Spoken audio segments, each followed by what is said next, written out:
Welcome everyone to Self-Compassion Makes Us Brave on Mindfulness Monday of BFRB Awareness Week 2022. I'm Jen Monteleone, Interim Executive Director at the TLC Foundation for Body Focused Repetitive Behaviors. Some quick housekeeping items before we get started. This is an educational webinar offered in a safe and welcoming environment for everyone attending today. Questions for our guests should be asked through the Q&A feature, and your questions will be answered at the end of the webinar. If you have any tech challenges during the webinar, please use the chat box to message one of our TLC staff members, and we would be glad to help you. Our guest today is Dr. Hannah Garza. Dr. Garza completed her residency in clinical psychology at the University of Texas Health Sciences Center of San Antonio. She has expertise in cognitive behavioral therapy for adolescents, anxiety, hair pulling and skin picking, OCD, tic disorders, and interpersonal effectiveness. Dr. Garza is the recipient of TLC's 2018 Early Career Award. And please, everyone, help me welcome Dr. Hannah Garza. Thanks, Hannah, for being here today. Thanks, Jen. I'm going to get my screen shared with everybody. And thank you, Jen, for the warm welcome. And thank you, TLC, for inviting me to do this talk today. I love TLC, and I've gotten to present at a few different events and conferences, but I was reflecting, and I think this is my very first time to actively participate as a presenter in Awareness Week. So I'm really honored and excited to be here. So thank you so much for inviting me and for having me. And I hope that this is a helpful talk for people and that you learn a little bit and take a few things away into your regular life as part of your BFRB journey. And so today I'll be talking about self-compassion and how I believe that's a way to make us brave, especially as we work on or address our BFRBs. So I don't know about most of you, but I know when I think of being brave, the kind of image that automatically comes in my mind is being on the battlefield, having swords or shields and fighting some kind of threat or attacker with brute physical strength or cunning or some combination of the two, which is all well and good when the threat is attacking us or coming at us. But what do we do when the enemy or the attacker is ourselves, is in our own mind, is in the way that we're being self-critical or really beating ourselves up for mistakes or flaws or kind of swirling around in some of that pain. And so, in that case, swords and shields don't work very well, but we might want a different kind of approach. And so I'm suggesting self-compassion would be one of those ways to combat or fight back against some of that self-criticism. And I hope to convince you of that and how that's a way of being brave for our BFRBs throughout the course of the presentation. So here is a brief overview of some of the topics I want to cover today. Obviously, we're here at Awareness Week for BFRBs. And so I want to talk a little bit about BFRBs and a pattern of emotional distress that can often come with having a BFRB, also with supporting someone who has a BFRB. And talk about how self-compassion might be one way to help change that cycle. And I'm going to go into a lot more information about what self-compassion is, some of the core components of self-compassion, different ways to be self-compassionate, as well as talk about a few things that self-compassion is not. So to clear up a few maybe misconceptions or questions about that can be commonly kind of mistaken for self-compassion. And then I'm a clinician at heart, so I work with and provide therapy services for a lot of folks in the Houston area, most of which or many of which have a BFRB. And so I want to also sneak in a few practical tips and exercises for how to apply some self-compassion in your regular life. So not just talking about the theory or general ideas about self-compassion, but to also leave you here today with a few ideas of things that you can do to incorporate into your normal life in order to continue on a self-compassion journey. And then along those lines, I'll share a few other resources that help to inform my presentation today, but are also resources for you if you have interest in learning more about self-compassion or diving a little bit deeper. All right, so Awareness Week, woo woo, day 3. And thank you all for being here for that. And so, if you're tuning into this talk, you probably already have some idea about how emotional distress is related to BFRBs. I'll talk a little bit more about that. So I do want to point out or clarify that not everyone with a BFRB has emotional distress, but for those who do report having emotional distress, like anxiety, depression, embarrassment, shame, people often report having that distress as a trigger for BFRB. So perhaps feeling depressed or ashamed, and then that promotes more of their BFRB. Also, people often report having emotional distress as a consequence of their BFRB. So after engaging in their BFRB, reflecting on and really beating themselves up for having engaged in it. And so you can see how that cycle just goes round and round, and that the emotional distress can really maintain BFRBs and make it hard to break that cycle. And I'm suggesting that self-compassion might be one way to break that cycle, which we'll talk a little bit more about today.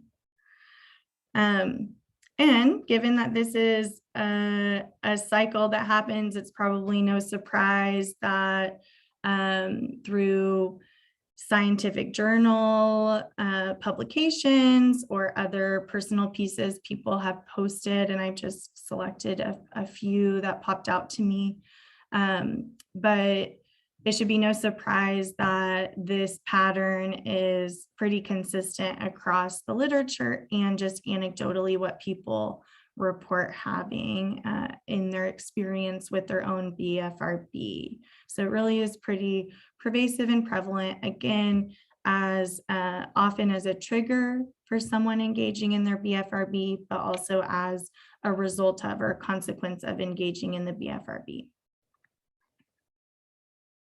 So that brings me to self-compassion and why that may be a way to start to change this cycle. And before I get into a little more of the information about what self-compassion is, just inherent in some of the core principles and features of self-compassion, it really directly targets that unhelpful cycle. So self-compassion is associated with lower levels of anxiety, depression, shame, self-criticism. It's also associated with more positive mindset, mood states, happiness, and positive well-being. So as you can imagine, that might really directly get at the emotional distress that tends to maintain BFRBs for folks. So let's talk a little bit about some of the background about self-compassion and what it is. So really the idea of self-compassion has been around for a very, very long time. It originates in Buddhist and religious teachings.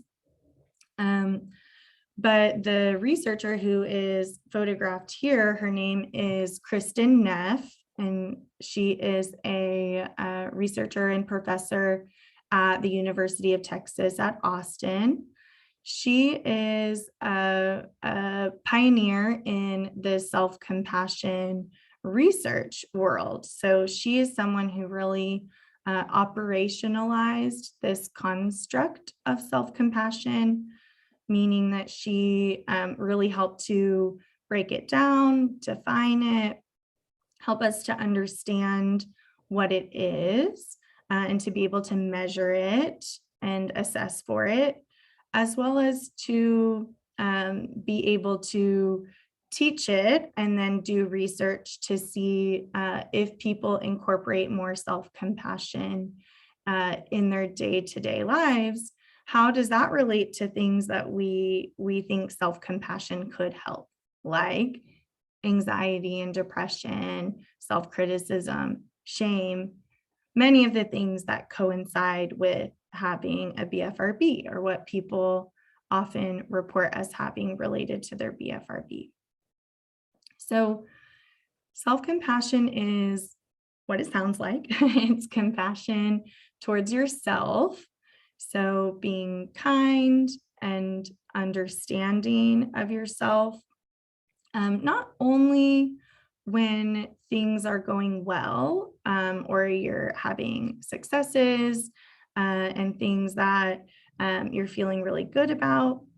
In those cases, it tends to be a lot easier to be kind to yourself or supportive of yourself.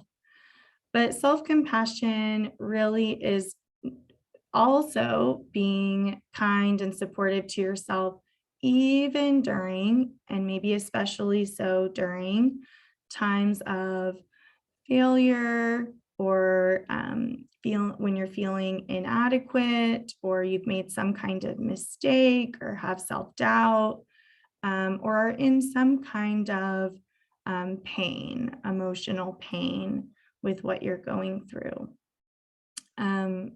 Self-compassion is associated with having healthy coping and resilience in the face of stressors.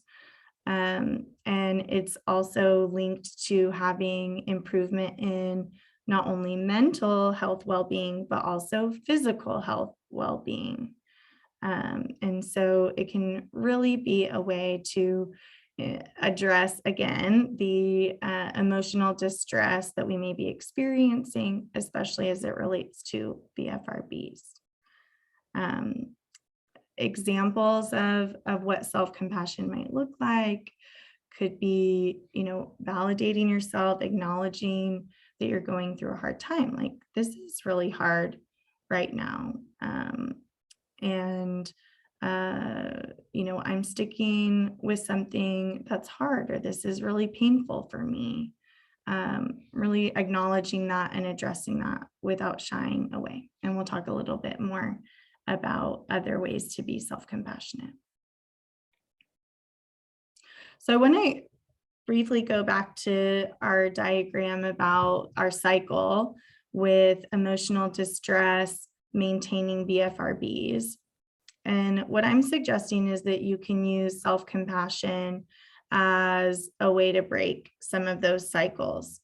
So imagine being in a state of emotional distress that might normally trigger your BFRB. So you might be feeling anxious or worried about something.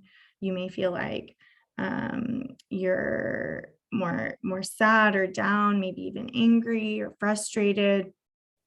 And imagine instead being kind and supportive to yourself through that hard time. And if you're able to be self-compassionate and to relieve some of that emotional distress, you may prevent reaching kind of a threshold or a level that might normally trigger your BFRB. And also the other step of the cycle too, imagine that you've engaged in your BFRB, and instead of beating yourself up for that or giving yourself a hard time for having done that, imagine being kind and supportive and self-compassionate to help yourself through that hard time. And you may be able to relieve some of that emotional distress so that it won't cycle back and trigger BFRBs, as well as just in general feeling better. That sounds pretty nice, doesn't it? So let's get into a little more of the nitty-gritty about self-compassion and what comprises self-compassion. So there are three major components of self-compassion, and that's self-kindness as opposed to self-judgment, common humanity as opposed to isolation, and then also mindfulness as opposed to being over-identified with negative emotional states. And we'll talk about each of those three components one by one. Starting with self-kindness.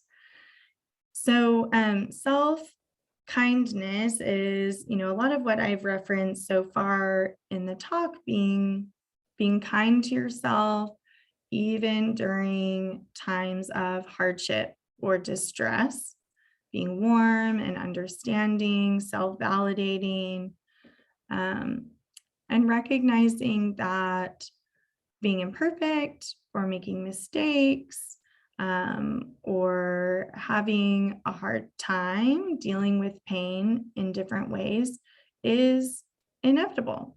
It is part of life. It's going to happen, especially with BFRBs. We know the trajectory for them is that they can kind of wax and wane. You might have some periods of time where you feel like you're on top of the world, you're doing so great, and then a certain context shift happens and you might slip up, or you didn't have your strategies, or something happened and you had more of a pulling episode. So those are going to happen. That's part of the process of working on it. So have some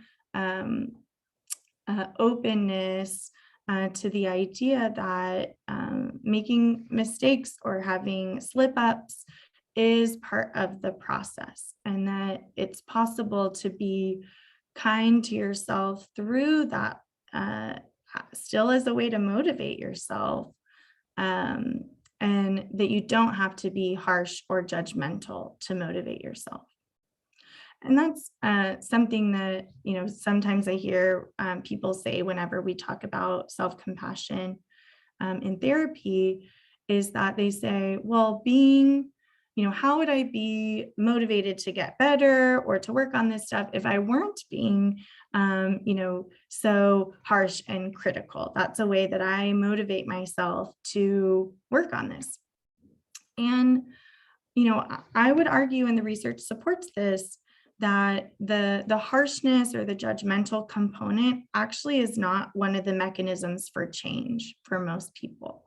And that there are ways to take that out, and hence using a little more of the self-compassion to recognize or identify where maybe there are things to learn or grow in your experience, and to be able to kindly and in a supportive way encourage yourself to do that, and that you don't have to be motivated by harshness or self-criticism. The second component of self-compassion is this idea of a common humanity versus being isolated in your experience. So usually when we're going through a hard time, we tend to think that we're the only one who is feeling that level of pain, or nobody else really understands what I'm going through or how hard it is for me. And that can feel very isolating. And it's really, not the matching the reality. Even if we're looking specifically at BFRBs, I mean, you can take a look at this community. And it's one of the things I love about this community is how, how you can relate to other people going through the exact same kinds of things that you are. Even if they're not in your classroom or at your job, they exist out in the world, and maybe not too far away even. And it is a great reminder, I think, that there are other people going through some of the exact same kinds of experiences that you are, and that you're not alone in this suffering. And I think it's also helpful, to recognize that we all have even if it's not BFRBs, we all have our own insecurities or struggles or pain that we go through. And that's really just part of being human. It's part of the human existence, to have those kinds of things that challenge us and are difficult, and that help us grow and learn and connect to the other people around us. So it's more helpful and in line with being self-compassionate to remind yourself that you're not alone, whether it's specifically about BFRBs or even more broadly, more generally, that maybe for you it's BFRBs, but maybe for someone else it's something different, and that they have their own struggles that they deal with too. And the third component of self-compassion is mindfulness. And it's being, open and non-judgmental about your internal experiences, your personal experiences, as well as the things that are going on around you. And so the ideal is to have a balanced, fair perspective about it. You don't want to suppress your emotional experiences. Newsflash, that's not very helpful, and it can come back to bite you. But you also don't want to exaggerate or overemphasize your negative mood states, because that also adds on more suffering or pain above and beyond what you're already experiencing. So part of being self-compassionate is being, honest with yourself and looking at the facts of the situation and being able to see things as they really are, not just with a stiff upper lip where you kind of push it aside, and also not overemphasizing it or making it, feel worse and more difficult than it really has to be.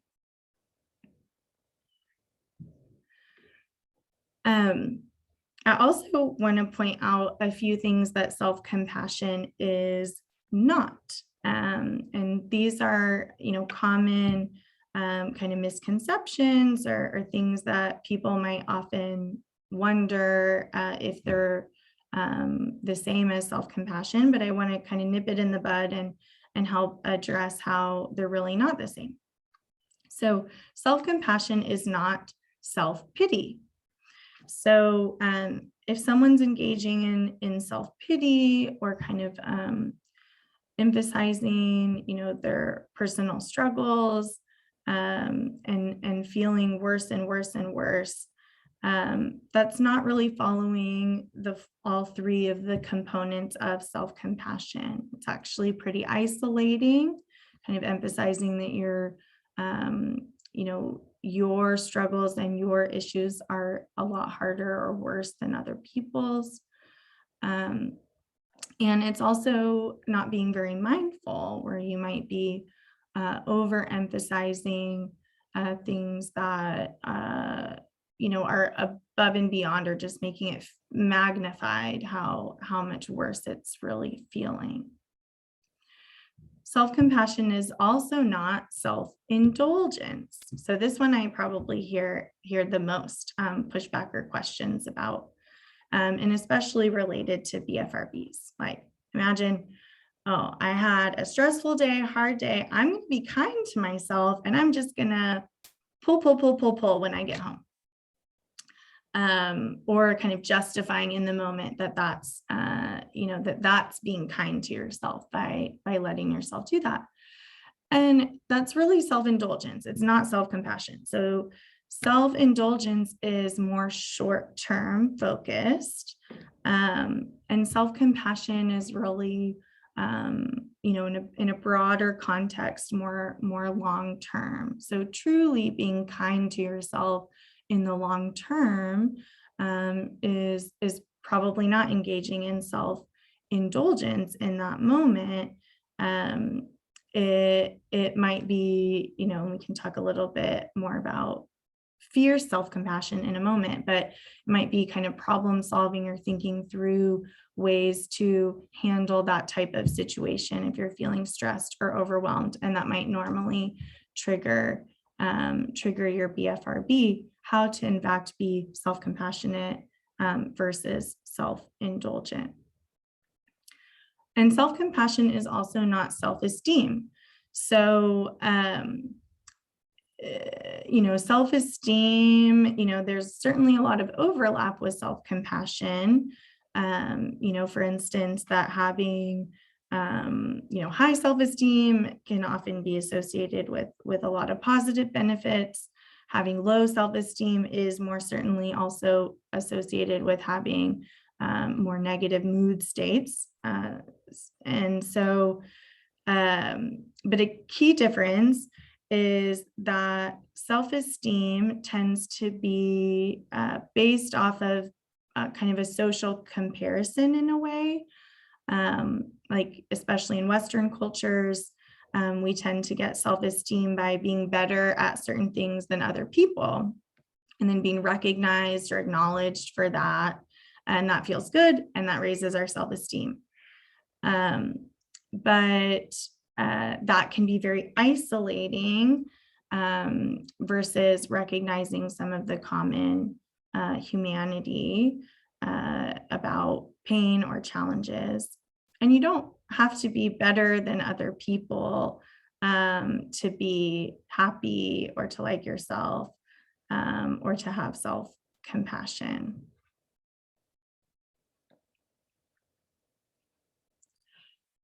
So what I've talked about up to this point is really primarily about tender self-compassion. So those three components of being kind to yourself, of recognizing the common humanity, and being mindful are all core components to tender self-compassion. But there's also kind of a newer concept that Kristen Neff is talking about, which is this idea of fierce self-compassion. So, imagine that you are standing in a field and you have this stampede running at you. That's not exactly the time to say, oh dear, this is really hard. This is stressful and overwhelming. It's time to run. It's time to get out of there. It's time to do something about it and change your circumstances. So more recently, there's this idea of having a balance between tender self-compassion and fierce self-compassion. And that there's really pretty beautiful marriage between the two of them that can help you find overall well-being and improvement. So tenderness is that, self-validating, acknowledging, hardship that you're going through, and being kind to yourself in that way. It's especially helpful when you have the time and space to be kind.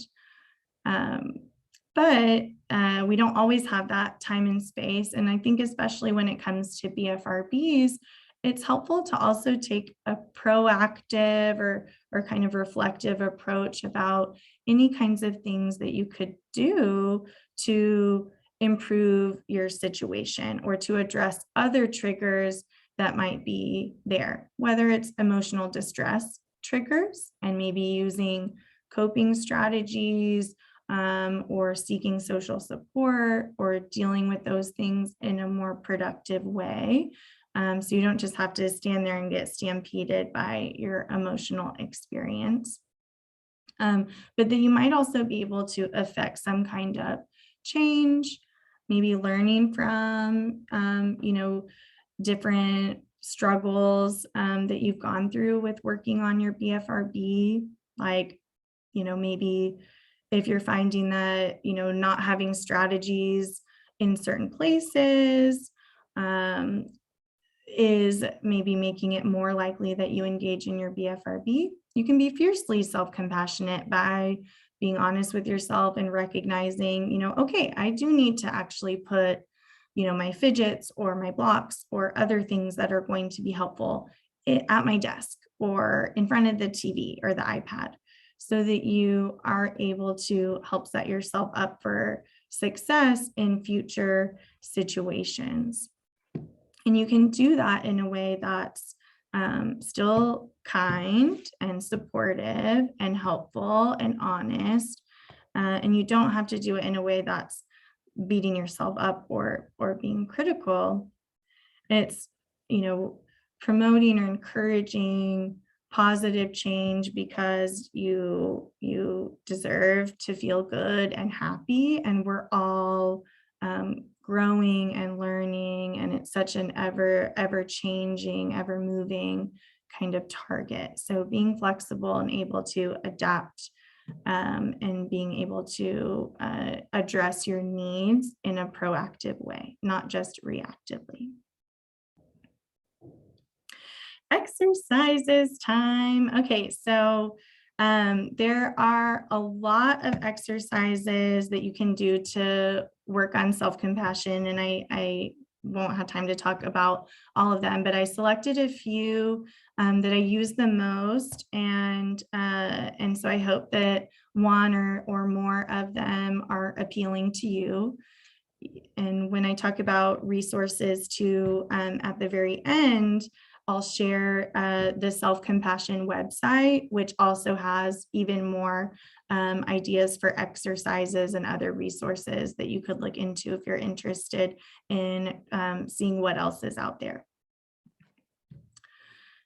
So probably my go-to and most favorite is to consider how you would treat a friend.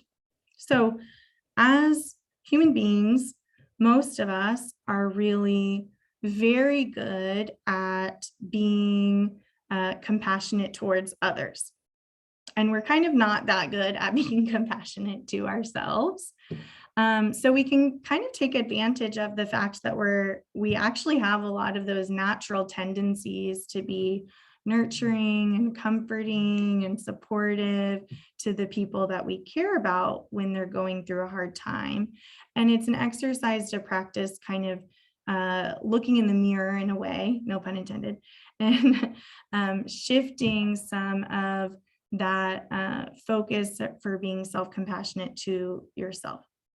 So imagine that you had a friend or a loved one that you really care about and have a close, honest relationship with that was going through as like a mirror image, like the exact same kinds of experiences that you were having. What would you say to them? How would you comfort them? How would you support them? My guess is you probably wouldn't talk to them in many of the ways that you talk to yourself, like, yep, there you go again, another mistake. Can't believe, you let that go. You just really went to town and picked, for like over an hour, way to go. You probably would not do that. You probably would, be so much more soft and tender, nurturing. You would not have the same level of harshness. You would probably be using a lot of those kinds of compassion approaches and say, oh my gosh, I know this is upsetting. I'm really sorry that you're going through this, and this is something you have been wanting to work on, and it's disappointing when you have a setback or when things are tricky. So try to channel how you would treat a friend, and how you would comfort someone else, and see if you can be open to hearing that same advice or those same messages to yourself. Another option is to take a self-compassion break. The day-to-day moves so quickly, and it can be hard to sit down and carve out time to be self-compassionate. But you can take a short break, even just a few minutes, up to 5 minutes, can be enough time to just stop and reflect on some of these core components of self-compassion. You could listen to a self-compassion meditation, which I'll talk about too, with the resources. And you can just give yourself a little bit of space to reflect on the struggles that you're going through or the things that are difficult for you, in order to be more self-compassionate, and or to problem solve and learn and have some of that fierce self-compassion too. You could also write or journal about your experiences. With this, I suggest, especially if you can try to tie it into the self-compassion piece, where you write about maybe hardships or struggles that you're going through, or setbacks or mistakes you've made, or things that have been more challenging that you might be beating yourself up for, or giving yourself a hard time for. And to write about it, have an outlet to channel some of those thoughts, or things that might be swirling around in your mind, and see if you can shift them to be more self-compassionate, or maybe recognize where there's a harsh edge to the way that you're talking to yourself, and see if you can write about some of those ideas. Another version of this might be first writing from your more self-critical perspective, what you're thinking and feeling when you're in that state of mind. And then also writing from your more self-compassionate perspective. How would you say this if you were in that self-compassionate kind of mindset? So that can be another way to write about it. Supportive touch. And I'm going to be honest with you guys. So when I very first heard of this as a technique, I was very skeptical. And I thought, oh my gosh, this is a bunch of hokey pokey baloney, and I don't know if I can get behind it.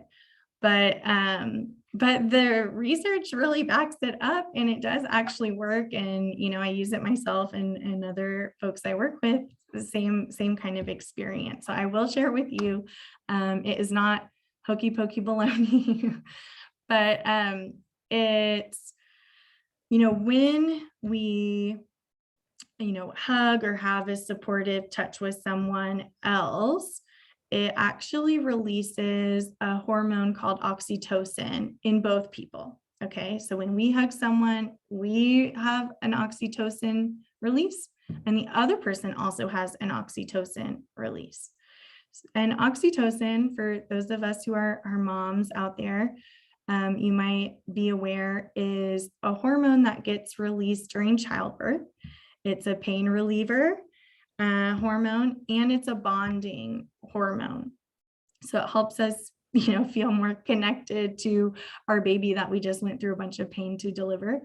But in terms of being self-compassionate, those hormones are probably very helpful to remind you of reduce the pain, the emotional pain that you might be going through, as well as to feel connected to someone else and to that experience.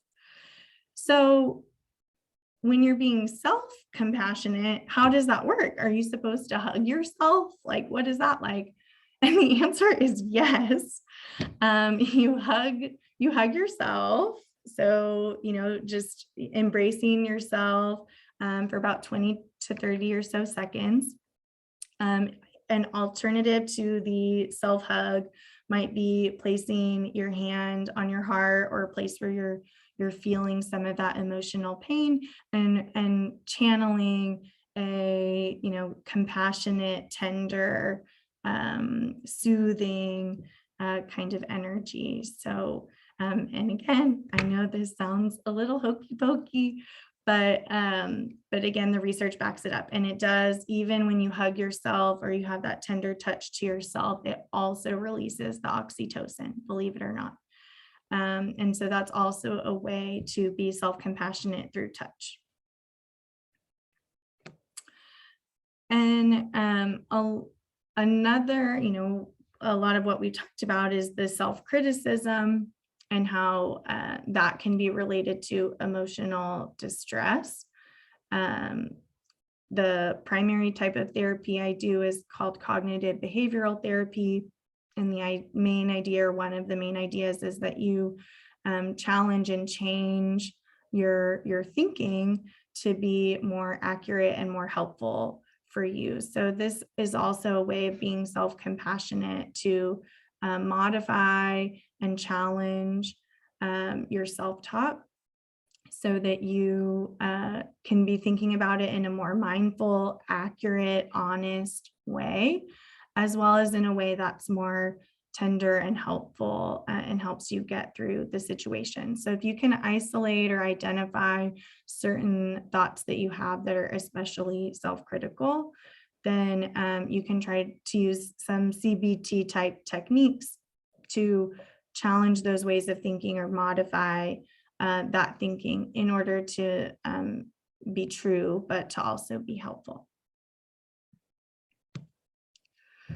So as we're getting close to wrapping up, I wanted to visit the definition, according to the Merriam-Webster online dictionary, of what it means to be brave.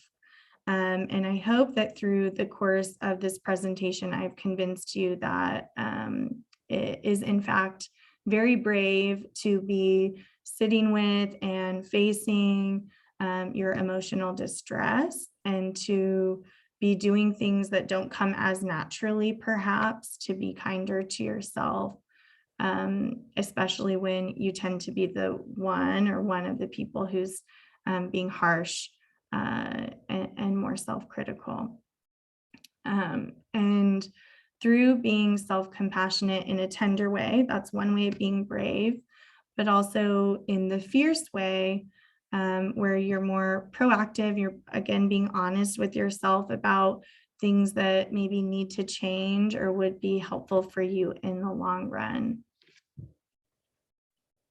And according to Merriam-Webster's definition, being brave is having or showing mental or moral strength to face danger, fear, or difficulty. And BFRBs are hard, so it's certainly a difficulty in a way of showing courage, especially if you can use some of these self-compassionate approaches that really do take quite a bit of mental and emotional strength. So to summarize a few of the main ideas of what we've talked about, being brave, as we just discussed, is a way of showing strength even when you're faced with difficulty. And BFRBs are difficult, in many ways related to this cycle of emotional distress and BFRBs, and how emotional distress maintains BFRBs for us. We talked about things that self-compassion is not, as well as two major forms of self-compassion: tender self-compassion, which includes self-kindness, common humanity, and mindfulness. And then also fierce compassion, which takes a more active or proactive approach for changing your situation. And so taking all those things together, I believe that being self-compassionate is very brave, especially when it comes to addressing your BFRB. So here are a few resources, many of which I used in pieces to help inform my presentation. I've listed the self-compassion website, which goes into even more depth and detail and has other, workshops you can sign up for, other meditations on the website, exercises you can do, all kinds of resources and information. It's a really helpful resource. The meditations that are on there, she's expanded it. It used to only be about a handful. She's added quite a few more. And it's they're in length of as short as about 5 minutes to around 20, 25 minutes are the longer ones. And they have, she's titled them in different ways so you can see what maybe applies more to you in terms of the topic or in terms of the length of time that you have available to you. So that's a really great place to start if you're interested in kind of diving a little more into the self-compassion, is doing some of those guided meditations. I've also listed a few, there are a lot of different meditation apps out there, many of which have self-compassion specific meditations, which you can search for within the apps. And so that might be another resource if you want a few others, that aren't available on the website.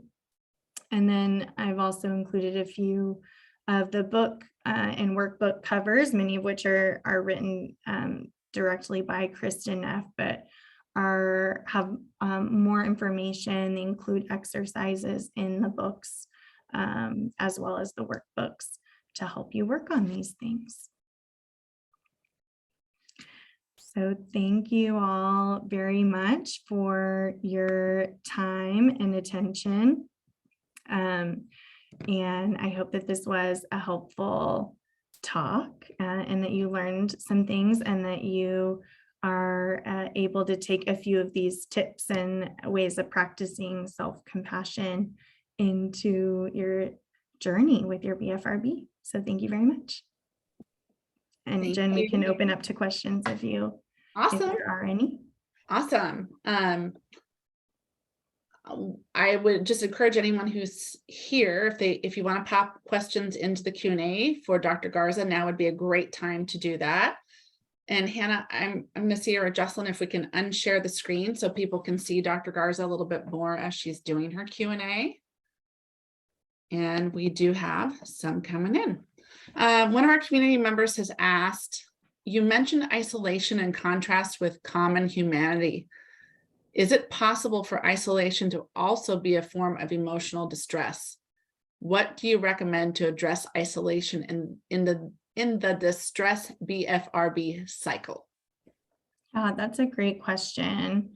And so, isolation, I think, is so common with BFRBs because of a lot of the emotional distress. When you're feeling embarrassed or self-conscious about a BFRB, you might be avoiding or more inclined to avoid activities or things that you might have otherwise done. Like you might not go to events or parties or some of the things that you used to do because of that. You're afraid what other people might say or think. And so you isolate yourself physically from others. And that really is so hard. It just maintains, that distress. You would then have more time in your head where you're not really spending time doing things that you like and enjoy. You might be missing out on fun activities or experiences that you could have with your friends that have nothing to do with your BFRB, and that might help you feel good or enjoy what you're doing, or see that you can go and people actually don't comment or seem all that bothered, maybe not on the level that you're bothered by your BFRB, and that they love and accept you and support you even with your BFRB. And so isolation is a big part of, what can really maintain a lot of that emotional distress. There's more time to ruminate. There's also, you're missing out on enjoyable experiences, and you're not connecting with others and seeing, that there is love and support there. And so when I work with people in therapy, that's one of the main things I really encourage. And honestly, it's a place where I see some of the most transformative progress is when people stop avoiding things because of their BFRB, and they participate more in their life and things that are enjoyable to them, and connecting with their values and the things that matter to them. And you can use self-compassion when you go, because it might be scary and you might have some of those fears or worries or feel self-conscious. And so it'd be a great opportunity to incorporate some of these techniques when you are, not isolating and you're putting yourself out there. And like I said a little bit earlier, when it comes to your BFRB, engaging with the TLC community, I think is a great way to challenge that, where you will certainly be met with acceptance and support and resources. And so that might be a helpful place to start if you're having a hard time branching out to other people that don't have BFRBs. Connect with this community where it's safe and supportive. Thank you, Dr. Garza. We have a couple more questions coming in. Okay. Are BFRBs something that can ever go away? Yeah, that's a question I get a lot. And, so yes and no. I wish that there was like a magic solution. Some people do kind of grow out of it, or the context changes enough and the way that their BFRB works, it's pretty straightforward. And if the context changes, it goes away. But that really doesn't happen for everybody. And I'd say that's probably more in the minority, especially depending on, how old you are when you're having your BFRB and whatnot. And there are certainly more resources on the TLC website that go into a little more detail about that. But in therapy, when I work with people, I talk about it really more as we want to learn about and understand your BFRB so you know how to respond to it. So that if the context changes or the urges are higher, your strategies and techniques and ways of dealing with it, and ways of being kind to yourself through it that help. And, BFRBs tend to kind of wax and wane, which just means that sometimes they spike up and they're more intense or more frequent, and sometimes they kind of lapse down and are easier to manage. And so as part of the process of working on your BFRB, I believe it's really more helpful to recognize what are your triggers, what are the context situations that might make them more likely to happen, and then have lots of tools in your toolkit and an understanding of yourself to know how to deal with them and how to manage them. I also describe it as kind of similar to the idea of, dieting and exercising as a way of managing, your BFRBs, or managing, being healthy. It's not like you throw all the right exercise techniques and diet at yourself in a month, and you never, ever, ever have to think again or have a plan or whatever for how to manage Thanksgiving or birthday parties or things that might be big triggers, even if you get into a really good routine about being healthy. So it's really more understanding your triggers and learning how to manage it, I think, for most people. Thank you so much. We have another question. How do you overcome overthinking, ruminating, second guessing? Does it lead to biting and picking? Yeah, I think so. Another great question. And I would say to start with kind of understanding how your ruminating or overthinking manifests for you. And in my approach to therapy, I certainly incorporate a lot of self-compassion, but like I mentioned earlier too, there's also a good amount of addressing thoughts that are not working for the person I'm working with. So thoughts that work for us are true and helpful. So you might reflect on your own thinking patterns or situations that you're in where you might be having a tendency to overthink or to ruminate, and kind of check in or challenge yourself. Is this thought true? Is this thought helpful to me? And if the answer is no to either one or both of those questions, then you'd want to challenge that way of thinking or change it. A lot of those specific techniques are part of cognitive behavioral therapy, or CBT. So you can look up more information in workbooks about that can help walk you through how to change your ways of thinking. But I also often recommend, even if you're having a hard time, challenging your thoughts or seeing it differently, is I really encourage the people I work with to be in touch with their values and things that are meaningful and important to them in their lives. So even if those thoughts are kind of swirling around or feeling really overwhelming, if you engage with them and you kind of get overwhelmed or swept up with them and you let them decide how you spend your time or what you do, then you may not be engaging in your values or the things that are important or help improve your life and your personal well-being.